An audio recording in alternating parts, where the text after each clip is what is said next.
British Columbia ਦੇ ਸੂਬਾਈ ਸਿਹਤ ਅਧਿਕਾਰੀ ਡਾਕਟਰ ਬੋਨੀ ਹੈਨਰੀ ਨੇ ਵਿਕਟੋਰੀਆ ਵਿੱਚ ਪੱਤਰਕਾਰਾਂ ਨਾਲ ਗੱਲਬਾਤ ਕੀਤੀ, ਜਿਸ ਦੌਰਾਨ ਉਹਨਾਂ ਨੇ ਸੂਬੇ ਅੰਦਰ ਚੱਲ ਰਹੀ ਮਹਾਮਾਰੀ ਦੀ ਸਥਿਤੀ ਬਾਰੇ ਜਾਣਕਾਰੀ ਦਿੱਤੀ। ਇਸ ਦੌਰਾਨ ਉਹਨਾਂ ਲੋਕਾਂ ਨੂੰ ਅਪੀਲ ਕੀਤੀ ਕਿ ਉਹ ਲੋਕ ਜਿਨ੍ਹਾਂ ਨੇ ਅਜੇ ਤੱਕ ਵੈਕਸੀਨ ਨਹੀਂ ਲਗਵਾਈ ਉਹ ਜਲਦ ਤੋਂ ਜਲਦ ਟੀਕਾਕਰਨ ਜ਼ਰੂਰ ਕਰਵਾਉਣ। Is once again this virus has changed, and as we've talked about in the last 2 weeks, it has changed to become more infectious. It is spreading rapidly in our communities, and we see that reflected just in the numbers of people who are tested and the numbers of who are positive.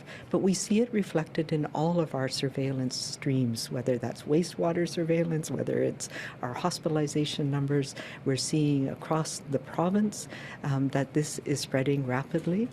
For those people who are vaccinated, it is mostly causing mild illness, and that is a good thing. But with rapid increasing in numbers, we also are facing challenges. We're facing challenges in people being off work because of illness, and that is stretching some systems. It's stretching some of our healthcare systems.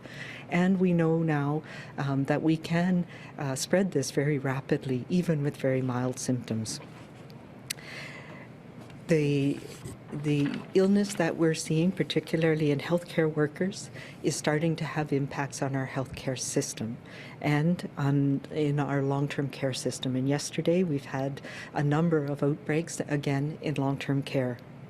So starting tomorrow, recognizing what we are seeing with transmission across the province and in our communities, we will be restricting visitors to long-term care to essential visitors only.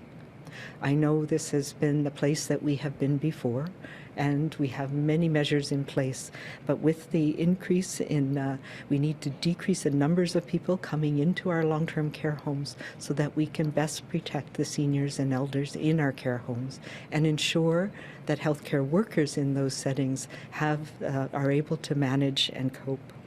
So protecting residents because this virus is spreading so quickly. This will be a measure that we'll have in place for as short a period of time as possible, and I will be re-evaluating this on January 18th along with a number of other measures that we have in place. As we know, booster doses are amplifying our protection that we get from the first 2 doses of vaccination. And what we are seeing across all the vaccines that are available is over time we have a gradual slow decline in that protection from antibodies, the protection from infection. It isn't a sudden drop off, and I think that's one of the things that's important for us to know. It's not one day we're protected and the next it's 0. It does go down over time. And we know that as we started our booster dose program, we knew that around 6 to 8 months was a good time to boost that antibody response for most people, especially for people whose immune systems didn't develop as strong support from the beginning.